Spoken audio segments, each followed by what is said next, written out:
Itulah yang menyebabkan orang kadang berkeringat saat meninggal itu. Ya, diambil. Tenang dia meninggal, tenang. Tapi ada rasanya. Ada.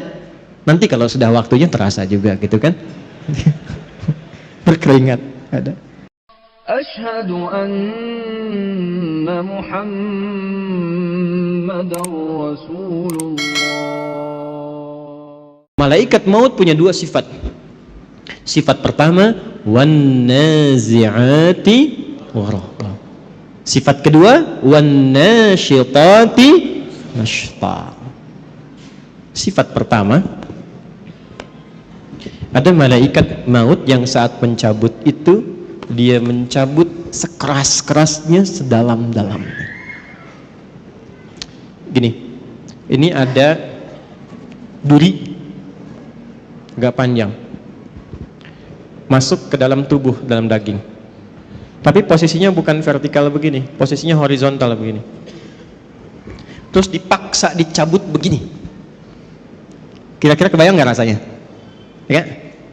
Nah ini malaikat nazi'atu. Nazi'atu dari kata naza'a. Naza'a itu gini ilustrasinya. Kalau belum paham tentang ini, itu ada pohon di luar, dipaksa dicabut sekeras-kerasnya sampai akar-akarnya tercabut.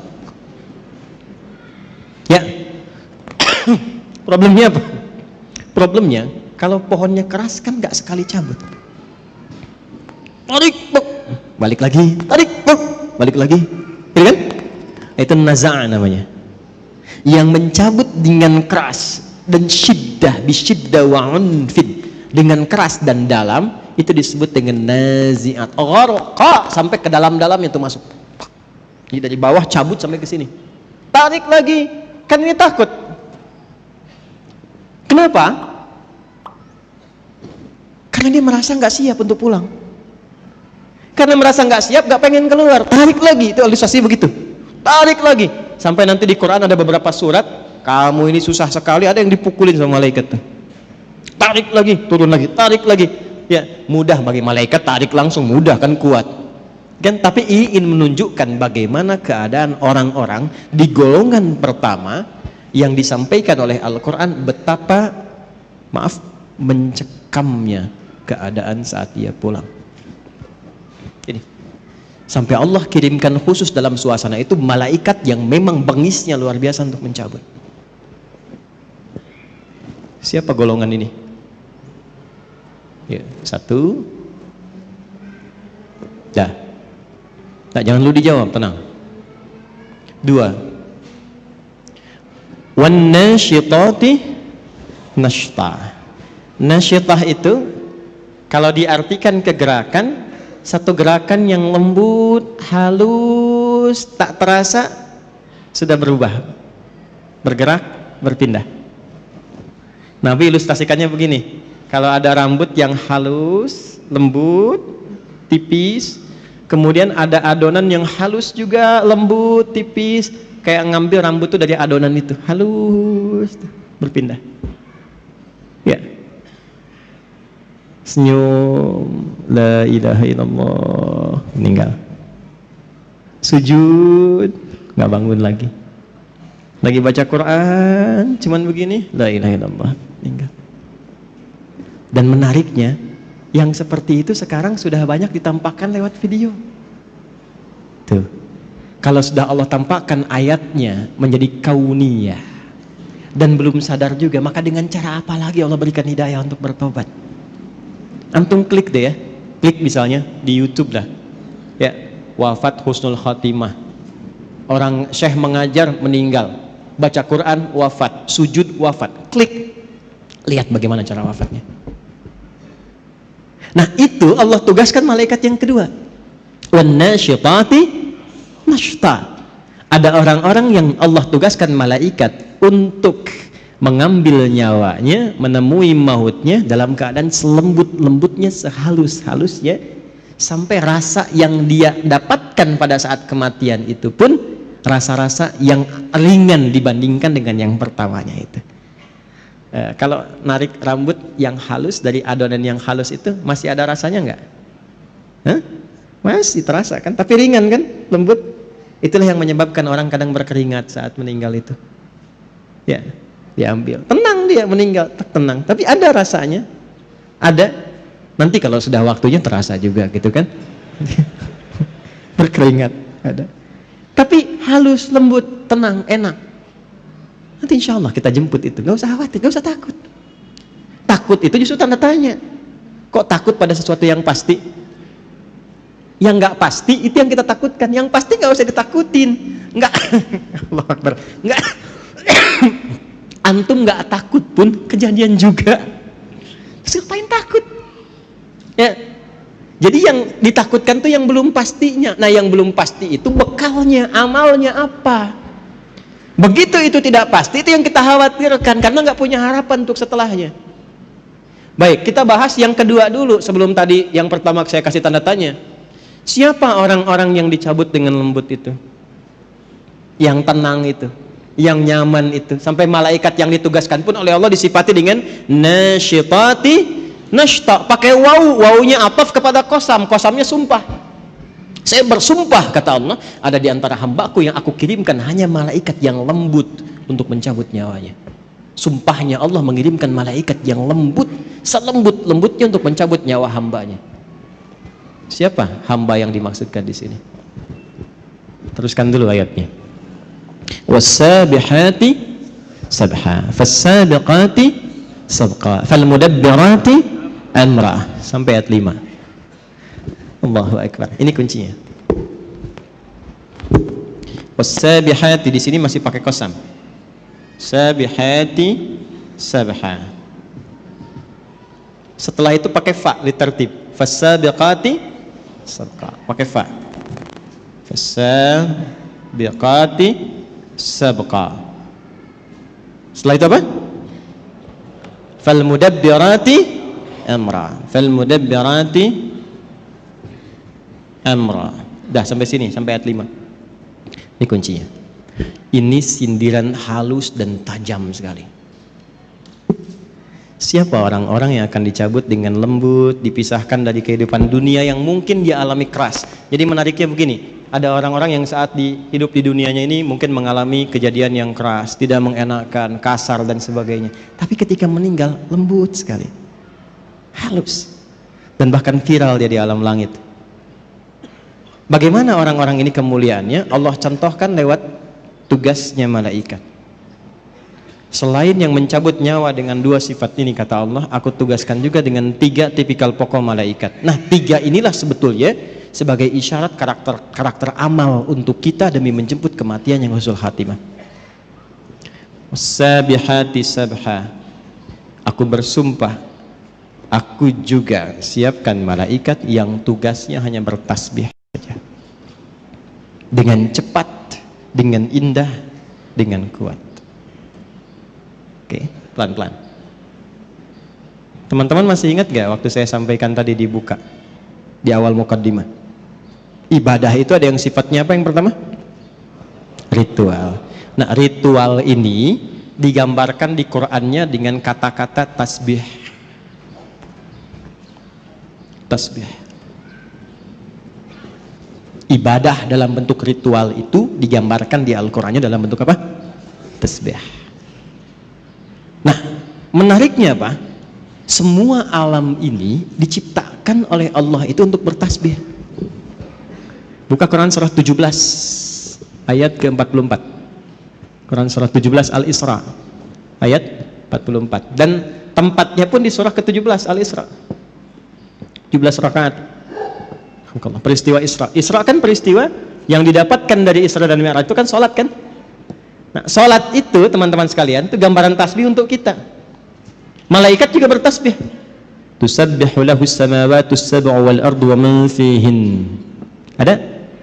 Hah? Wa in min syai'in, terus tuh, dapat. Walakin la tafqahuna tasbihahu.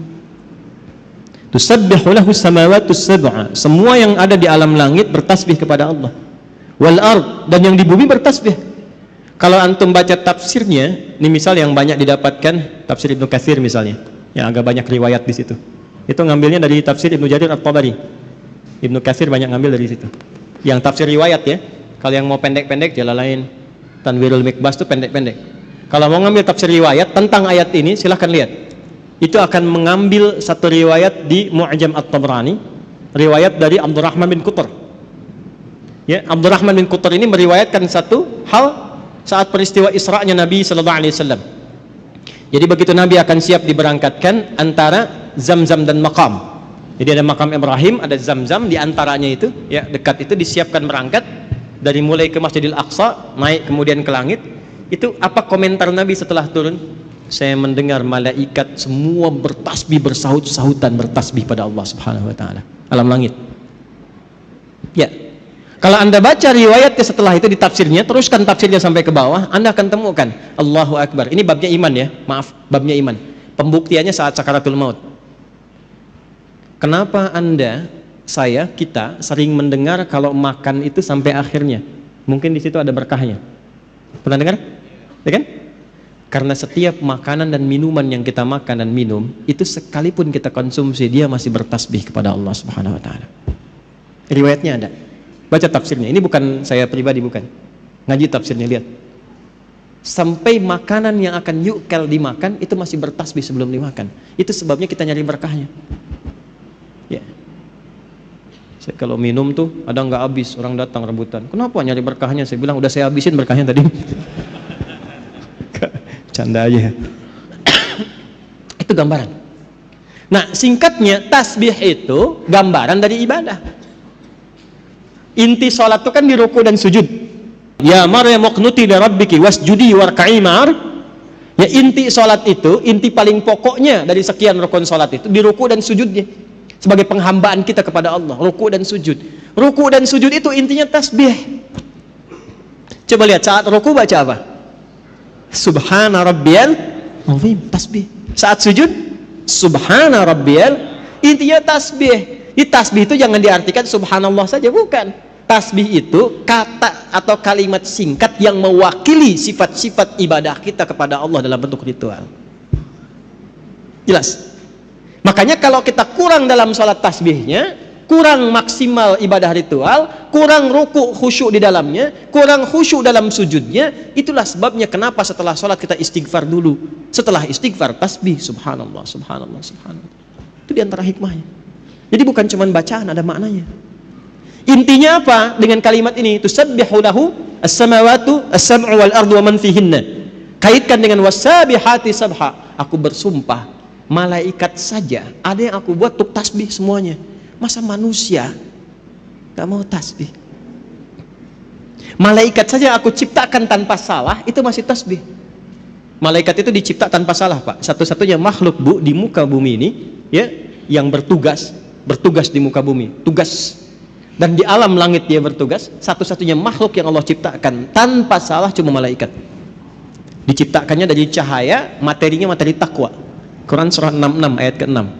La ya'sunallaha ma amarahum wa yaf'aluna ma yu'marun. Malaikat tidak punya potensi maksiat. Makanya Anda nggak pernah dengar misalnya, maaf, pernah dengar malaikat Jibril korupsi ayat? Nggak ada kan? Ya. Dan tidak pernah menukar posisi. Itu Fir'aun, se-Fir'aun ya, bikin jengkel, yang nyabut tetap malaikat maut. Nggak pernah dia bilang, Jibril, jengkel sama yang ini, kamu aja yang cabut. Nggak ada tukeran tugas. Jadi Anda bisa bayangkan nggak, satu makhluk yang nggak punya potensi salah, tupoksinya jelas, itu masih bertasbih sempurna kepada Allah. Jadi Allah tuh nyindir kita halus. Kamu ini manusia, aku berikan fasilitas, kenyamanan, kedamaian, ketentraman. Aku siapkan pedomannya. Ini yang nyaman, ini yang tenang. Hindari maksiat, ini resikonya. Cari bekal untuk pulang. Aku berikan semua fasilitas itu. Kenapa engkau masih belum punya waktu untuk bertasbih kepadaku? Malaikat aja masih ibadah, kenapa engkau lupa dengan ibadah? Sedangkan harapan kamu husnul khatimah dan pengen masuk surga. Jadi kalau kita konversi ke ayat ini tentang pedoman hidup kita, kalau ingin didapatkan malaikatnya nasyitati nashta, maka jaga ibadah dan hubungan kita dengan Allah selama hidup. Salat fardu berapa kali dalam sehari? 5 waktu. Berapa rakaat? Jaga itu. Jaga. Setelah itu sunnahnya tingkatkan. rawatibnya, duhanya, tahajudnya. Itu ada maknanya semua. Kan kita latihan tumaninah, latihan tenang. Di antara dampak terbesarnya apa? Ini persiapan pulang. Orang yang punya hubungan baik dengan Allah, Allah perintahkan, dia punya hubungan baik dengan saya. Cabut yang lembut, cabut yang halus. Yang diperintahkan cuma malaikat yang paling halus karena punya hubungan baik dengan Allah. Anda punya hubungan baik dengan pimpinan, mau berkunjung ke rumahnya, akses dibuka. Kue keluar, kata-kata baik keluar. Anda nggak punya hubungan baik, kasar, jadi musuh. Terus berharap pengen diterima dengan baik, susah. Susah. Satu. Jadi secara cepat kalau diinginkan husnul khatimah, mendapatkan malaikat yang lembut dalam sakaratul maut dan surga yang terbaik, pertama wassabihati sabha, teladani malaikat dalam rangka beribadah kepada Allah Subhanahu wa taala. Jangan tinggalkan ibadah ritual. Kalau masih yakin, masih beriman. Makanya kalimat salat itu dibuka dengan iman. Kalimat salat pertama Al-Baqarah ayat 3. Alladzina yu'minuna bil ghaibi wa yuqimunas, dan disebut dengan kalimat iman. Satu-satunya ibadah yang disebut dengan iman cuma salat di Quran. Itu di Al-Baqarah ayat 143. Wa ma kana Allahu liyudhi'a imanakum. Yuk, salat ya. Jadi kalau dulu kan kenapa salat? Supaya bahagia, hayya 'alal falah. Kenapa salat? Supaya tenang. Ya kan? Kenapa salat? Bukti mengabdi kepada Allah. Sekarang jawabannya setelah mengaji ini berubah. Kenapa salat? Supaya husnul khatimah saat wafat. Malaikat malu kalau keras-keras nyebutnya ahli salat, ahli la ilaha illallah. Nabi aja bilang, man qala fi akhiri hayati wa kama qala la ilaha illallah dakhala al-jannah. Siapa yang bisa mengucapkan la ilaha illallah di akhir hidupnya, terjamin surga untuknya. Tapi itu kalimat nggak bisa diapalin. La ilaha illallah, la ilaha illallah, la ilaha illallah, la ilaha illallah. Tapi salat enggak. Nggak bisa keluar, nggak bisa. Nggak bisa. Susah. Nalkinnya pun susah. Nggak mudah. Siapkan dari sekarang. Ya, malaikat malu lah. Anda dekat dengan pimpinan. Ini antum ya, dekat dengan pimpinan nih. Taruhlah Anda misalnya, ya nggak usah contoh yang aneh-aneh lah ya. Di kantor dengan pimpinan tuh, keluarganya bos, masuk kantor, ya kan? Tiba kemudian misalnya, maaf nih, ada aturan mesti lepas sepatu. Kira-kira security-nya kasar atau lembut kepada antum tuh? Sedangkan sepatu antum kotor, pas mesti dilepas. Kira-kira saat diminta untuk dilepas itu dia akan lembut atau kasar menyampaikannya? Pasti lembut karena antum dekat dengan pimpinan keluarganya. Antum bukan siapa-siapa, sekantor nggak ada yang kenal, orang asing nggak jelas, pakaian juga nggak jelas, datang ke situ kotor semua, terus maksa pengen masuk, kira-kira security bagaimana? Kencang, Insya Allah kencang. Antum sholat dekat dengan Allah, la ilaha illallah tiap hari, ibadahnya luar biasa. Masa malaikat mau kencang-kencang nyabut nyawa antum? Umar bin Khattab, kenal? Aduh, udah mulai aneh nih ya. Ini kalau kita ngaji kitab-kitab hadis tuh dalam bab riwayat enak ngajinya. Optimis kita menyebut kematian, nggak takut dengan alam kubur. Dan ini ada yang mengatakan asbabnya malaikat maut tuh salah satunya jadi sedikit malaikat mungkar nakir agak sedikit humble itu gara-gara persoalan Umar. Datang, man rabbuka katanya. Nanti antum baca nih dalam riwayat hadis, man rabbuka. Umar tuh luar biasa. Gak usah kasar begitu katanya. Santai aja bahasa kita ya, santai aja. Anda akan tahu saya ini sahabatnya Rasulullah, kekasihnya kekasih Allah. Ya, masa Anda bertanya seperti itu katanya? Harus dibalikin tuh. Bisa nggak Anda begitu tuh? Man rabbuka, gitu kan? Masih nggak tahu kalau saya ini sering jamaah di Pondok Indah.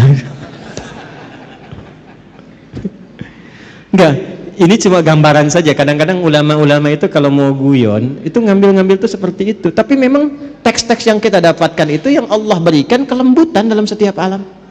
Nyabutnya lembut, logikanya begitu. Masa yang dekat dengan Allah rajin sholat yang dikirim malaikat kasar, kan nggak mungkin. Masa kita salawat pada Rasulullah, dekat dengan Nabi, dengan amalan kita ikuti petunjuk, diancam di alam kubur dengan kata-kata kasar, kan nggak mungkin. Itulah nasyitati nashta. Nah, untuk mendapatkan itu supaya lebih lembut lagi bagaimana? Cepat, pakai fa, berubah tuh. Ayat 4 pakai fa.